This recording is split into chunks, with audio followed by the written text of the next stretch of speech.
जी sir, recording तो चालू हो गई सर। अब अलाउ टू शेयर स्क्रीन भी हो जाए सर तो काम हो गया सर, हो गया मेरा आ गया सर। किसी और का कर देते हैं, ठीक है ना? हाँ, एक और कर देते हैं सर, 3 जगह रिकॉर्ड हो जाए, कहीं कुछ फेलियर हो तो। प्रशांत ने ज्वाइन किया है, प्रशांत मिश्रा ने?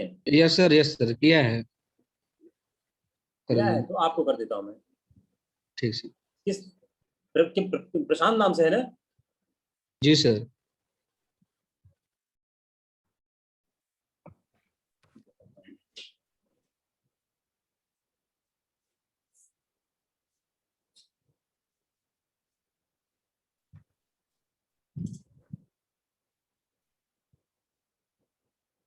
तुम्हारा नाम दिख नहीं रहा मेरे को। उससे किया है क्या, कहते हैं? अच्छा हाँ,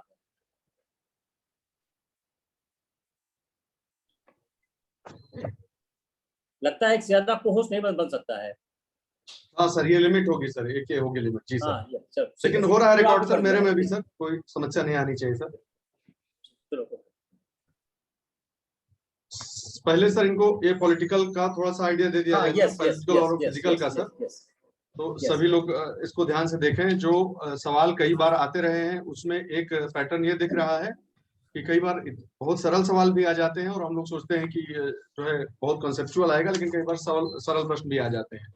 जैसे उदाहरण के स्वरूप पर कुछ नहीं तो खाली यही पूछ लेगा कि निम्नलिखित में से किन राष्ट्रों की जो सीमा है वो मेडिटेरियन भूमध्य सागर से जो है वो मिलती है, भूमध्य सागर की तरफ है, या ब्लैक सी की तरफ है, या कैस्पियन सी की तरफ है।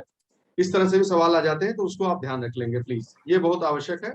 मुख्य रूप से मैं आपको सलाह देता हूं, अगर हम और आप देखें इसको, मुख्य रूप से आपके समझने की आसानी के लिए मुझे ऐसा लगा कि इस तरह से करना चाहिए हमको कि सबसे पहले 4 सबसे जो महत्वपूर्ण वाटर बॉडीज हैं उनको अपने दिमाग में बैठा लीजिए कि जो है एक ये, दूसरा ये, तीसरा ये, चौथा ये और पांचवा ये, पांच जो वाटर बॉडीज हैं, ठीक है, जिसमें से 4 जो है वो सागर है और एक गल्फ है। जो इसको बहुत अच्छे से दिमाग में फिट कर लीजिए।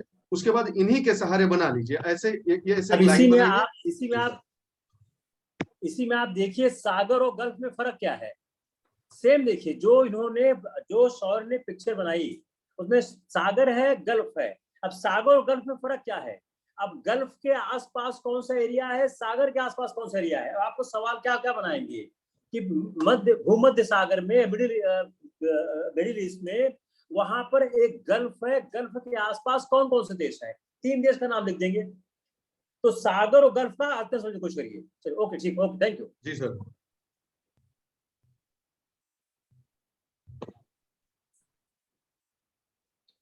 एक नजर सिंपल वाला भी सर पहले इनको ये देख लीजिए एक बार। ये एक दिमाग में आपके रहना चाहिए हमेशा, ये सिंपल वाला मैप हमेशा रहे मन में, दिमाग में, कि सऊदी अरेबिया साफ साफ देखिए, सऊदी अरेबियन पेनिनसुला है पूरा, जिसमें सऊदी अरेबिया, यमन, ओमान और यूएई और कतर ये सब दिख रहे हैं।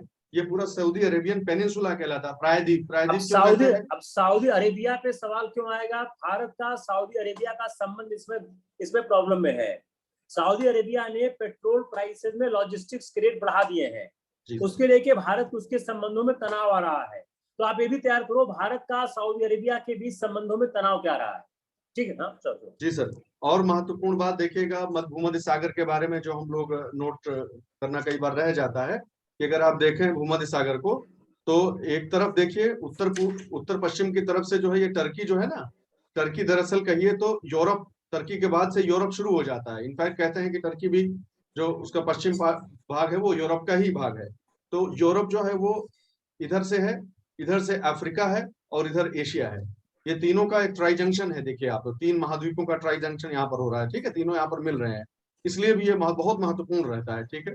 इस बात को एक बार ध्यान रख लीजिए, एक बार खाली मैप हल्के से देख लीजिए, दिमाग में उसको बैठा लीजिए। ये सऊदी अरेबिया हो गया, इराक हो गया, ये ईरान हो गया, टर्की हो गया, सीरिया, जॉर्डन, इजराइल, फिलिस्तीन, ठीक है। इस तरफ इजिप्ट है, ये जो हरा वाला भाग दिख रहा है अफ्रीका में, अभी दिखा देते हैं आपको, वो इजिप्ट का भाग है, ये ध्यान रखेंगे, ठीक है। तो यहाँ पर ये इजिप्ट हो गया, देख रहे हैं आप, ये अफ्रीका, यहाँ से अफ्रीका का नाम जो है शुरू हो गया, ठीक है। ये एशिया पूरा है ही, और यहाँ से यूरोप शुरू हो जाता है, तो इसलिए बहुत महत्वपूर्ण हो जाता है, इसको हमेशा ध्यान रखेंगे, ठीक है। और इनको जो दिल्ली से Pakistan, Afghanistan, Iran, Saudi Arabia, Oman, Yemen और रेड सी, यहाँ तक मत दिखाओ। जी जी सर, जी सर।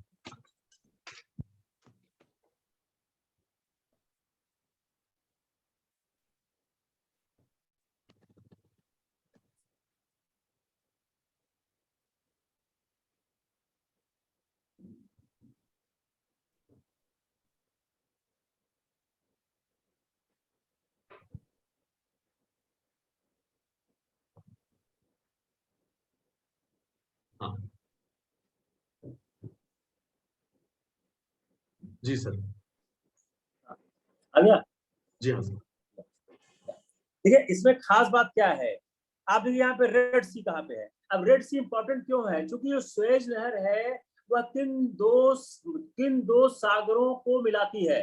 पहली चीज आप क्या नोट करिए कि स्वेज नहर किन दो सागरों को मिलाती है। उसमें रेड सी है या नहीं है? जी अगर सर, रेड सी है तो लेफ्ट आपको साइड में। समझ, पहला सवाल क्या हो गया कि स्वेज नहर बनी कब है? स्वेज नहर जो दो महासागरों को स्वेज नहर आपस में मिला देती है, तो वह स्वेज नहर के कारण बनने का कारण क्या है? स्वेज नहर किस, आप इन सवालों को लिखिए, स्वेज नहर किस कंट्री में पड़ती है?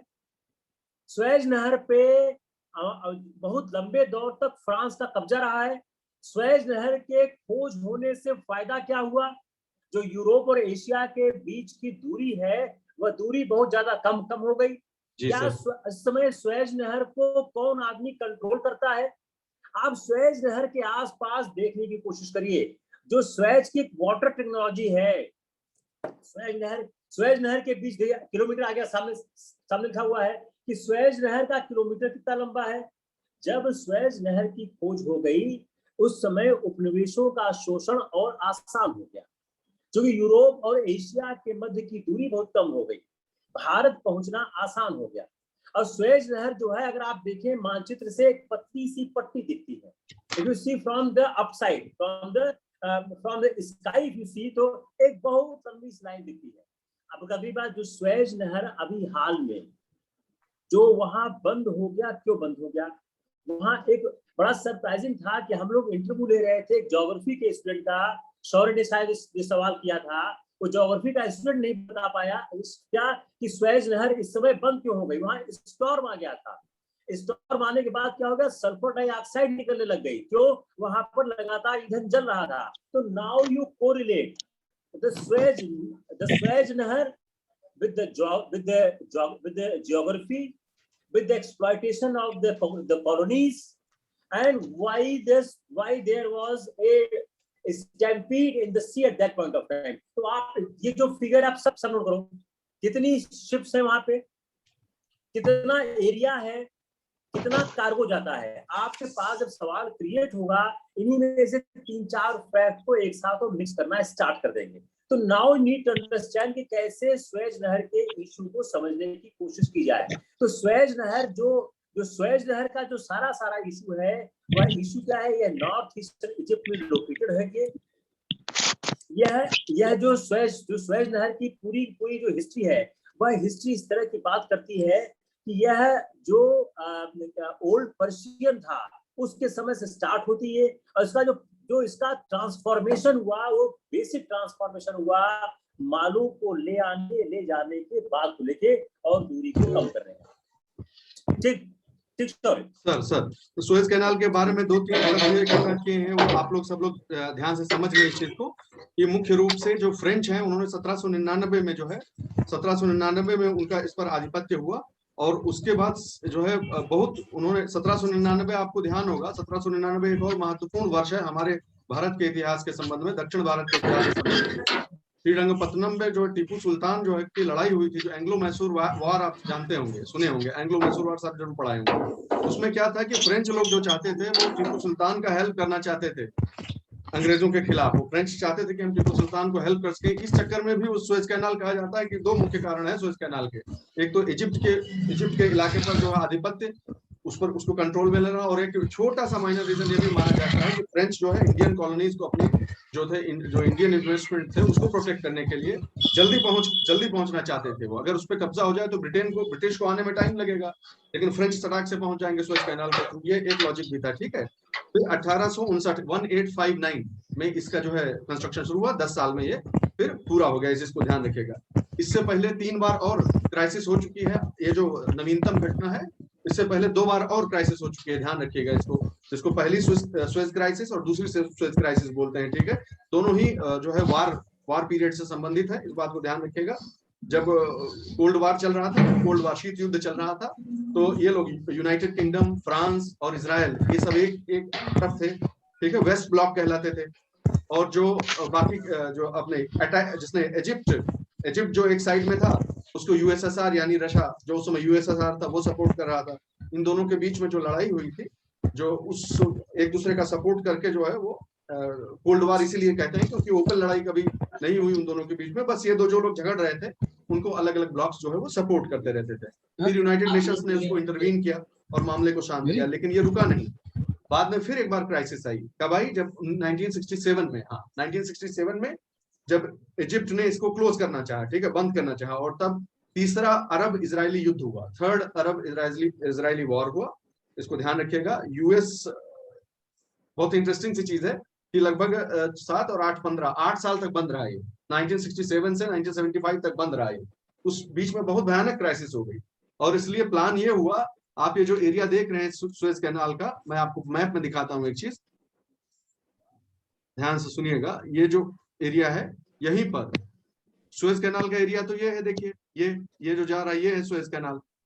लेकिन जब ये बंद रहा तो यूनाइटेड स्टेट्स ने कहा कि हमारे पास इतना सारा न्यूक्लियर बम है, किस दिन काम आएगा। तो बोला क्या मतलब, उस पर अटैक करना? बोला नहीं, ये जो इजराइल का इलाका है, इजराइल में नेगेव डिजर्ट है, नेगेव डिजर्ट। तो कहा कि हम यहां से न्यूक्लियर बम फोड़ के इसको तोड़ देंगे, और यहां से कैनाल एक एक्स्ट्रा बना देंगे। लेकिन फिर मामला किसी तरह से शांत हुआ, और चीजें जो है वो लाइन पे वापस आई, ठीक है, जाने रहेगा। सुएज कैनाल का हिस्ट्री जल्दी से बता देते हैं कि इसमें जो ये एरिया है बहुत ही ज्यादा कंट्रोवर्शियल रहता है। सिनाई पेनिनसुला अलग अलग समय से इस पर कब्जा करने की कोशिशें होती रही हैं, इजराइल ने कर भी लिया था, लेकिन फिर अंतरराष्ट्रीय दबाव में इसको फिर वापस कर दिया, इजिप्ट को वापस कर दिया। इस बात को ध्यान रखिएगा। 160 किलोमीटर जो लॉन्ग है वो आप जानते ही हैं। ऊपर वाला जो एरिया है पोर्ट सईद कहलाता है, और जो नीचे वाला जहां से शुरुआत होती है यहाँ जो आएगा, उसको पोर्ट तौफीक कहते हैं, ठीक है, जाने रहिएगा। ये सब नाम कहीं पूछ न ले कि किसके हिस्से हैं, कहाँ के पोर्ट हैं, ऐसा पूछा जा सकता है। बाकी आप डेटा देख लीजिएगा, कितना % ग्लोबल ट्रेड होता है, क्या होता है। जो शिप फंसी थी उसके ऊपर एवरग्रीन लिखा हुआ है, लेकिन उसको गड़बड़ाइएगा मत, एवरग्रीन कंपनी का नाम है, ठीक है। एवरग्रीन जो कंपनी ऑपरेट करती है उसका नाम है, ठीक है। वो एक ताइवानीज कंपनी है एवरग्रीन, ऑपरेशन उसके जिम्मे है, जबकि उस शिप का ओनर जो है वो जापानीज कंपनी है। ध्यान से सुने सारी बात, शिप जापानीज कंपनी का है, ऑपरेट कर रही है ताइवानीज कंपनी, नाम उस पर लिखा है एवरग्रीन जो कि कंपनी का नाम है, लेकिन शिप का असली नाम है एवर गिवन, EVERGIVEN। फिर सवाल आता है कि ये इतना बुरी तरह से फंसा क्यों? तो आप जान लीजिए कि यहाँ पर जो है वो सैंड स्टॉर्म जो है, जो बलुई जो तूफान, वो आया हुआ था उस समय। और दिक्कत ये हुई कि जो मैक्सिमम परमिसिबल लेंथ है, यानी 400 मीटर की, 400 मीटर से ज्यादा का शिप नहीं अलाउड है। तो जो मैक्सिमम परमिसिबल लेंथ है, ये लगभग वहीं पे था, 1312 फीट के करीब ये था, शिप था, बहुत बड़ा शिप था, ठीक है। तो शिप की जो मैक्सिमम लेंथ है वो उतनी ही थी जितनी परमिसिबल है, तो उससे तो कोई दिक्कत नहीं, लेंथ तो ठीक है। दिक्कत क्या हुई कि इस पर जो बहुत सारे कंटेनर्स वगैरह इतने ज्यादा लदे थे कि उन जो हवाएं हैं उनको बहुत बड़ा सरफेस एरिया मिल गया। आप समझ पा रहे हैं मेरी बात? कंटेनर जब एक के ऊपर एक लद गए तो एक दीवार जैसी बन गई, तो दीवार जब बन गई तो तेज हवाओं को जो है वो सरफेस एरिया मिल गया, और इसलिए उन्होंने फिर उसे मोड़ दिया। समझ गए बात? इसलिए ऐसा हुआ, मोड़ दिया, और फिर वो जाके जो है इस कैनाल में जो है, ऐसे अगर मान लीजिए ये कैनाल है, तो उसमें वो ऐसे ऐसे जाके फंस गया, तिरछा हो गया। सीधे जाना चाहिए था, लेकिन वो हवा के घुमाने से वो तिरछा होके फंस गया। वहां पर सिल्ट वगैरह थी, उस चक्कर में वो वहां पर फंस गया, ठीक है। सैंड स्टॉर्म आ गया था वहां पर, इस बात को ध्यान रखिएगा। देखिए, ऐसी हम सौर की जो पूरी लेक्चर को हम एक समराइज फॉर्म में करते हैं कि कैसे सवाल में आ सकता है। इशू नंबर 1, सुएज कैनाल एक मैन मेड वाटरवे कनेक्शन है। फैक्ट नंबर 2, ये मेडिटेरियन सी को इंडियन ओशियन, मेडिटेरियन सी को इंडियन ओशन से मिलाता है वाया रेड सी। पॉइंट नंबर 3, यह एक डायरेक्ट रूट देता है फॉर शिपिंग यूरोप और एशिया के बीच में। उसके कारण क्या होता है, जो एक पैसेज प्राप्त होता है वो नॉर्थ अटलांटिक से इंडियन ओशन के बीच, और उसमें कोई समस्या नहीं आती। पॉइंट नंबर 4, यह अभी हाल में चर्चा में क्यों रहा। पॉइंट नंबर 5, इसको कैसे हटाया गया। पॉइंट नंबर 6, इसको किसने बनाया, इसको किसने बनाया, इस पर किस देश का कब्जा रहा है। पॉइंट नंबर 6, ग्रेट ब्रिटेन क्यों कंट्रोल चाहता था सुएज कनाल में, क्योंकि यह कनेक्ट कर रहा था रेड सी को मेडिटेरियन सी से। यह सवाल हमेशा आएगा कि सुएज कनाल किन दो सी को कनेक्ट करता है।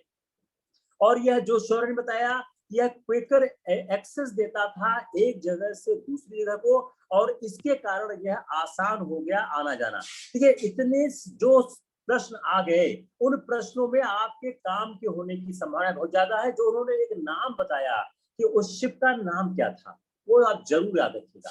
इतने सवालों में आपका काम मोटा मोटी हो जाना चाहिए। मैंने शौर्य के ही लेक्चर को शॉर्टन करने की कोशिश की कि कितने में आपका काम हो जाना चाहिए।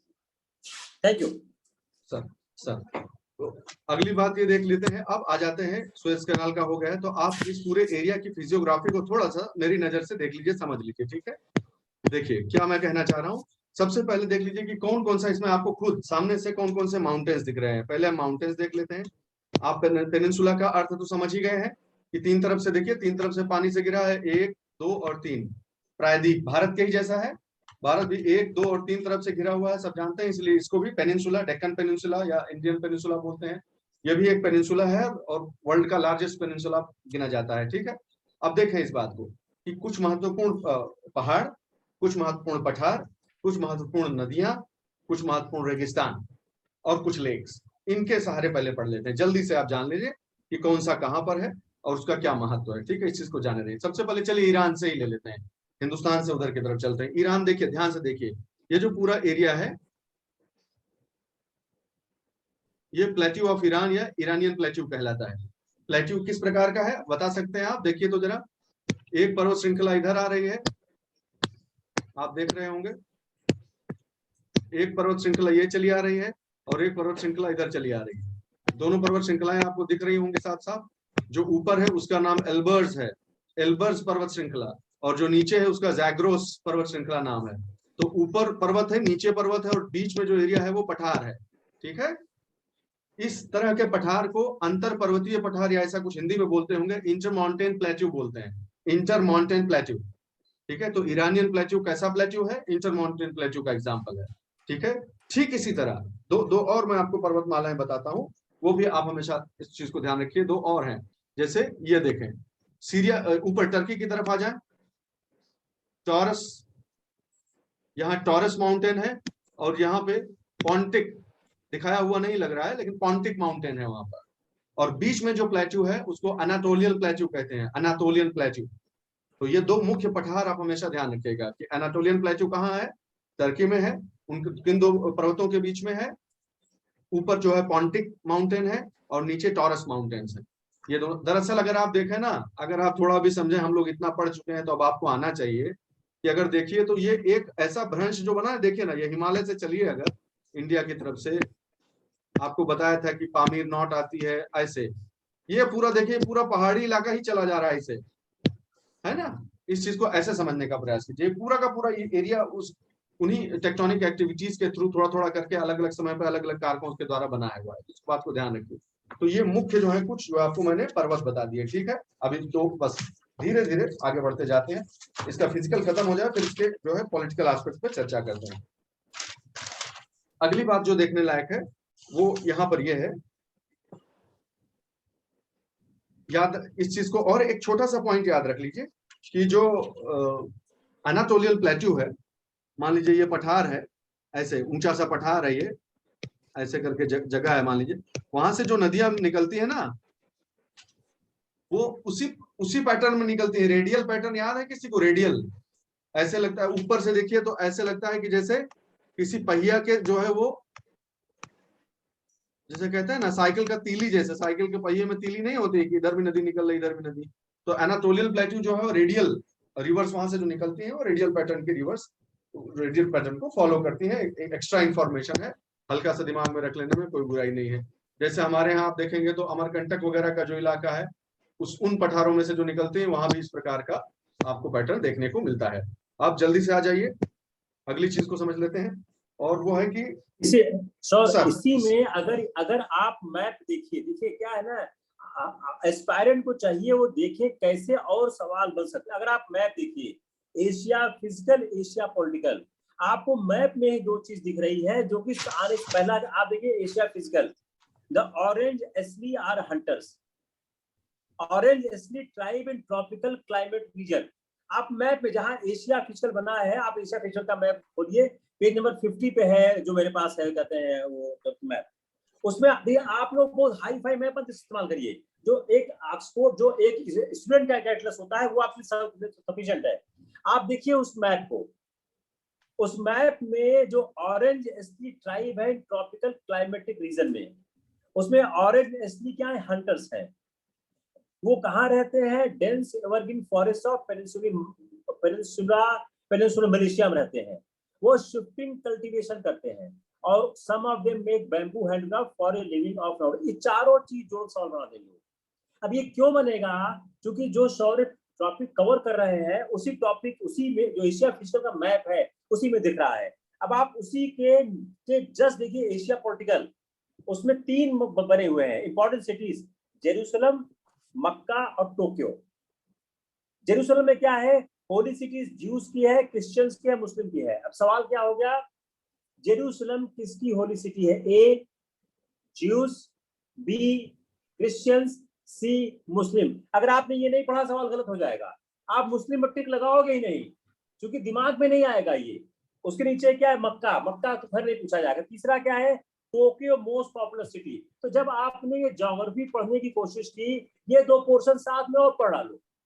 ठीक सर, ओके सर ठीक है। उसके बाद एक नजर आप देख लीजिए कि डेजर्ट्स, क्योंकि बहुत ये डेजर्ट के लिए जाना जाने वाला इलाका है। एक पहली ही बात जो आप ध्यान रख लें, सबसे पहली बात ध्यान जो रख लीजिए कि जो ईरानियन साइड में यहाँ पर जो पाया जाने वाला डेजर्ट है इस साइड में, इधर, ठीक है, यानी पर्शियन गल्फ से इस साइड जो ईरान में जो डेजर्ट पाए जाएंगे और जो इधर डेजर्ट पाए जाएंगे, उनकी प्रकृति में थोड़ा सा अंतर है। याद रखेंगे कि जो इस तरफ सऊदी अरेबिया के साइड में पाए जाने वाले जो डेजर्ट्स है, रेगिस्तान है, वो सैंडी डेजर्ट्स हैं, बलुए जो है वो रेगिस्तान है, ठीक है। whereas those found in Iran they are essentially rocky and salty deserts। ये नेचर जरूर ध्यान रखिएगा, ठीक है, इसको बहुत अच्छे से इसको ध्यान रख लीजिएगा, ठीक है। फिर उसके बाद अगर बात करें तो अन-नफुद, रूबुल खाली, 3 एरिया में आपको डेजर्ट के लिए बता रहा हूं जहां तक मैप एंट्रीज का सवाल है, ठीक है। यहां पर जो है, पहले ईरान से आप चल लीजिए, मैं आपको ईरान से पहले समझा देता हूं। मैं इसी में आपको बता देता हूं, नया मैप जाने का कोई बात, खैर मैंने फिजिकल बनाया तो था, हाँ इसमें ऐसे समझेंगे तो अच्छा रहेगा। ये देखिए दिया ही हुआ है, ठीक है। ये देखिए दश्ते लुत, इसका नाम है लुत डेजर्ट, दश्ते लुत, दश्ते कावीर, 2 मुख्य ईरान के जो रेगिस्तान है वो ये हैं। सॉल्टी और रॉकी टाइप के डेजर्ट्स होते हैं, इस बात को ध्यान रखिएगा, ठीक है।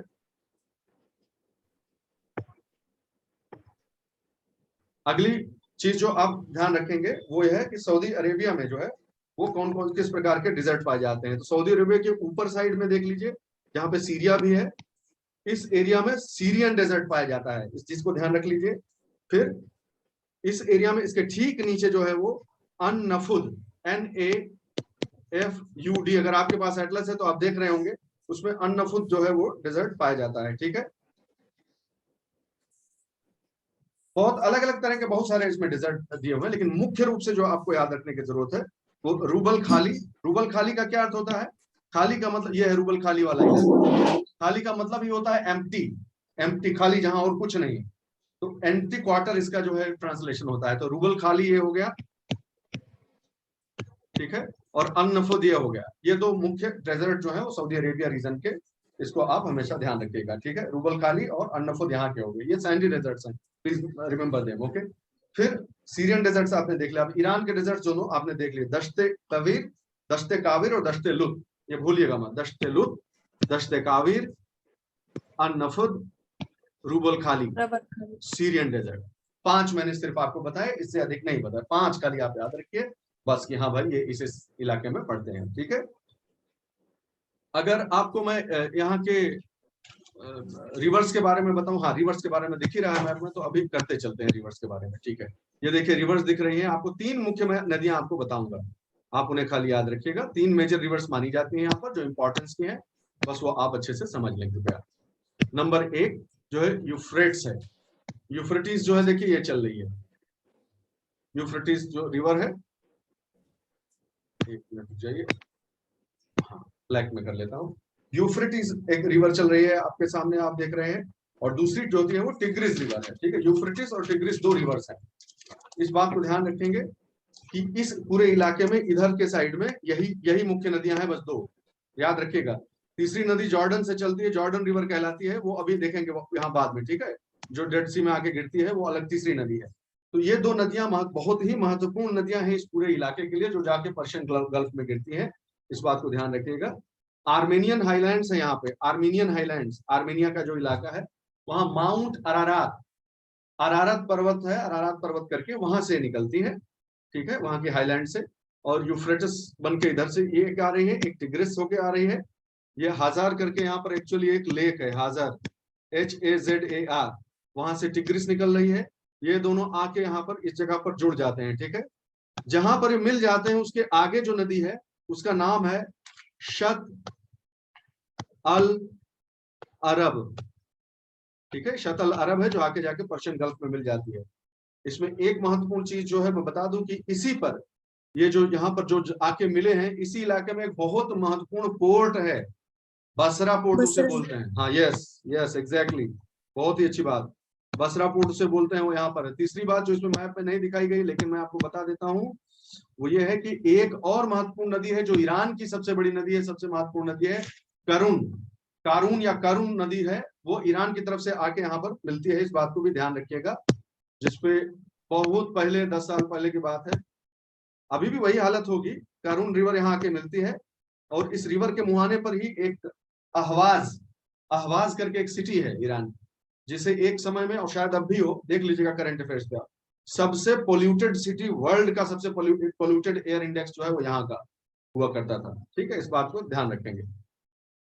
एक महत्वपूर्ण चीज ये है, इतिहास से संबंधित है लेकिन जान लीजिए कि यही वो बेसिन है, यूफ्रेटिस और टिग्रिस नदियों का ही वो बेसिन है, नदी घाटी क्षेत्र है, जिसमें जो है मेसोपोटामियन सिविलाइजेशन का नाम सुना होगा आपने, मेसोपोटामिया की सभ्यता, one of the oldest civilization जिसे माना जाता है। तो वो इन्हीं 2 नदियों के कारण जो है यहीं पे पनपा था, यहीं पर फला फूला था, इस बात को ध्यान रखिएगा। ठीक है, एक और नदी है, इसमें नहीं दिख रही है, देखते हैं इस मैप में दिख रही होगी तो मैं आपको दिखा देता हूँ। हाँ थोड़ा थोड़ा दिख रही है, ये जॉर्डन रिवर, मैं इसको ऐसे बना के आपको दिखा देता हूँ। यहाँ नहीं है, नीचे की तरफ नहीं है, सॉरी, एक मिनट, सिर्फ ये वाला पार्ट है जो अब आपको दिख रहा है, ये जॉर्डन रिवर है। माउंट लेबनान जो कंट्री है, लेबनान कंट्री में से चलता है। ठीक है, लेबनान से निकलता है ये नदी, लेबनान से निकलती है, और फिर जो है वहां पर माउंट हरमन करके है, माउंट हरमन, वहां से निकलता है, और 2 मुख्य, बहुत मुख्य एरिया इसके अगल बगल आते हैं। ठीक है, इस बात को ध्यान रखिएगा, यहाँ पे और यहाँ पे 2 बहुत महत्वपूर्ण एरियाज आते हैं। पहला एरिया जो महत्वपूर्ण पड़ता है वो है गोलन हाइट्स, इसका जरूर नाम सुने होंगे, बहुत कंट्रोवर्सी में रहता है गोलन हाइट्स। और जो इधर जो एरिया पड़ता है उसको अभी बड़ा बड़ा करके भी दिखाएंगे, वो वेस्ट बैंक कहलाता है। तीन एरिया याद रखिएगा, इस एरिया में अगर सब भूल जाइए तो 3 महत्वपूर्ण पॉइंट याद रखिएगा। एक है गाजा स्ट्रिप, कैसे दिखा दूं मैं आपको, हाँ एक था तो मैप मैंने लगाया तो था, एक मैप दिखाने के लिए आपको, ये देखिए, हाँ गाजा पट्टी याद रखिएगा। एक ये देखिए तो, हाँ ये आया ना, ये डेड सी है ना, ऐसे चलती है जॉर्डन रिवर। देखिए जॉर्डन रिवर इस प्रकार से आती है, तो इसीलिए इसको वेस्ट बैंक बोलते हैं दोस्तों, क्योंकि ये जॉर्डन रिवर के वेस्ट में है। वरना आप इजराइल के दृष्टिकोण से देखिए तो ये ईस्ट हुआ ना, गड़बड़ाइएगा मत, है ना। इजराइल के लिए तो ये पूरा हुआ। एक्चुअली जॉर्डन रिवर के परिप्रेक्ष्य में इसको वेस्ट बैंक कहा जाता है, इस बात को ध्यान रखिएगा। तो गोलन हाइट्स पड़ गया रास्ते में बगल में, फिर वेस्ट बैंक पड़ गया, ठीक है। और फिर यहाँ डेड सी है, डेड सी में जाके एम्प्टी हो जाती है, इस चीज को ध्यान रखिएगा। तो हम कह रहे थे कि 3 एरिया अगर कुछ ना याद रख पाइए तो कौन सा 3 एरिया याद रखिएगा? 1 Gaza strip, 2 West Bank, 3 Golan Heights. बहुत जियोपॉलिटिकल इंपॉर्टेंस के तीनों ही एरियाज हैं, इसको आप हमेशा ध्यान रखिएगा बहुत कायदे से, ठीक है। यहाँ पर और कोई बात बताने वाली हुई तो मैं आपको बता देता हूँ,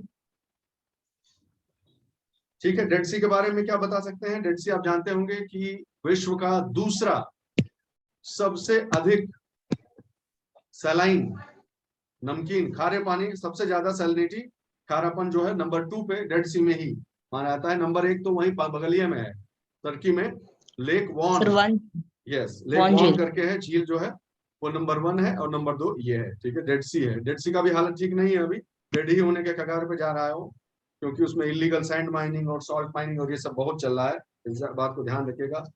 जो नॉर्मल सैलिनिटी होती है ना समुद्र की, उसका 10 गुने से ज्यादा टाइप का इतनी सैलिनिटी यहाँ पर है, इस बात को ध्यान रखेंगे, ठीक है। टर्की में लेक वॉन जो है वो टर्की में पड़ती है। डेड सी आपके सामने दिख रहा है, जॉर्डन और इजराइल के बीच में दिख ही रहा है, ठीक है। और क्या कह सकते हैं, ये डीपेस्ट पॉइंट भी है, ये जरूर आपने सुना होगा, 300 मीटर या कितना कुछ ऐसा है, डीपेस्ट पॉइंट भी है ये। अगर देखिए तो वर्ल्ड में सबसे जमीन वाला हिस्सा होते हुए भी सबसे डीपेस्ट पॉइंट ये है। तो क्यों है ऐसा, ये डीपेस्ट पॉइंट क्यों है? रिफ्ट वैली में। बिल्कुल सही जवाब। जैसे कि हम हमेशा से अभी नर्मदा और तापी के बारे में पढ़ते आए थे ना, वैसे ही यहाँ भी ये आपको ईस्ट अफ्रीकन रिफ्ट वैली याद है, जो मैंने बोला था कि इसको एक बार न्यूज में देख लीजिएगा, ये टूट के अलग हो रहा है, ये दोनों हिस्सा याद होगा आपको। तो दरअसल ये बहुत, हाँ ये कहते हैं कि ये पूरा रिफ्ट रीजन ऐसे इस प्रकार से ऐसे ऐसे है, ये पूरा प्लेट रिफ्ट वैली ऐसा एक प्लेट है जो रिफ्ट, इसकी लाइन जो है वो रिफ्ट हो गई है, और उसी रिफ्ट में ये पूरा जो हो रहा है, जॉर्डन रिवर आ रही है उस तरफ से, और डेड सी जो है ये उस रिफ्ट में ही, उस भ्रंश में ही जो है स्थित है, इसलिए वो डीपेस्ट पॉइंट नीचे नीचे बैठ गया है पूरा इलाका। इस चीज को भी आप ध्यान रखिएगा। और कोई चीज महत्वपूर्ण जो फिजिकल में मैं बता देता हूँ आपको, लेक्स के नाम पे मैं आपको बता दूं कि कुछ फ्रेश वाटर लेक्स हैं, उनका नाम आप जरूर याद रखिएगा। उर्मिया लेक, उर्मिया करके है, देखते हैं दिखाया हुआ है कि नहीं मैप में। ये कुछ छोटी छोटी लेक्स हैं, इनको आप मार्क कर लीजिएगा भाई प्लीज। याद रखिएगा कि जो है लेक उर्मिया जो है वो ईरान की एक लेक है। और हाँ एक मिनट,